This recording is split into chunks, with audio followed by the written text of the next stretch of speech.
ಸಮಿತಿ CWCದವರು ಯಾರನ್ನು support person ಅಂತ ನೇಮಕ ಮಾಡ್ಬೋದು.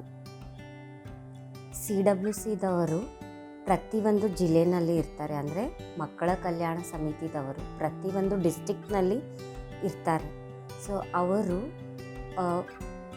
ಸರ್ಕಾರಿ ಒಂದು ಇನ್ಸ್ಟಿಟ್ಯೂಷನ್ಸ್ ಏನಿರುತ್ತಲ್ಲ, government boys home, government girls home, ಅಲ್ಲಿಂದು ಯಾವುದಾದ್ರೂ ಒಂದು ಆಫೀಸರ್ಗೆ ನೇಮಕ ಮಾಡ್ಬೋದು.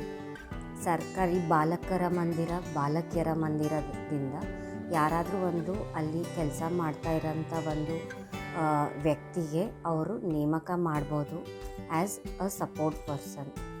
ಇಲ್ಲಾಂದರೆ ಯಾವುದಾದ್ರೂ ಸ್ವಯಂ ಸೇವಾ ಸಂಸ್ಥೆ, NGOs ಅದು ಮಕ್ಕಳ ಕ್ಷೇತ್ರದಲ್ಲಿ ಕೆಲಸ ಮಾಡ್ತಾಯಿದ್ರೆ ಅವರನ್ನು ಕೂಡ ಸಪೋರ್ಟ್ ಪರ್ಸನ್ ಆಗಿ ನೇಮಕ ಮಾಡ್ಬೋದು.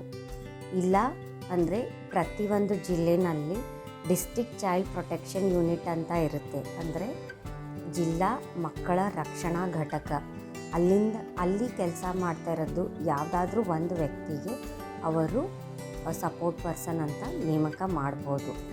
ಯಾಕೆಂದರೆ ನಾವು ನೋಡ್ತಾ ಇದ್ದಿದ್ದು ಬೇರೆ ಒಂದು ಡಿಸ್ಟ್ರಿಕ್ಟ್ಸ್ನಲ್ಲೆಲ್ಲ ಸಪೋರ್ಟ್ ಪರ್ಸನ್ ನೇಮಕ ಆಗ್ತಾ ಇಲ್ಲ.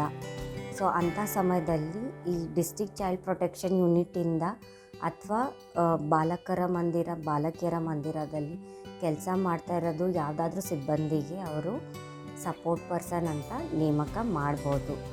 ಇಲ್ಲ ಅಂದರೆ ಯಾವುದಾದ್ರೂ ಸ್ವಯಂ ಸೇವಾ ಸಂಸ್ಥೆನಲ್ಲಿ ಕೆಲಸ ಮಾಡ್ತಾ ಇರೋದು, ಅದು ಮಕ್ಕಳ ಕ್ಷೇತ್ರದಲ್ಲಿ ಕೆಲಸ ಮಾಡ್ತಾ ಇರೋದು NGOs, ಅವರು ತಾವು ಸ್ವ ಇಚ್ಛೆಯಿಂದ ಸಪೋರ್ಟ್ ಪರ್ಸನ್ ಆಗಿ ರೋಲ್ ಪ್ಲೇ ಮಾಡೋಕ್ಕೆ ಇಚ್ಛಪಟ್ಟಿದ್ರೆ ಅವರನ್ನು ಕೂಡ ಸಪೋರ್ಟ್ ಪರ್ಸನ್ ಅಂತ ನೇಮಕ ಮಾಡ್ಬೋದು.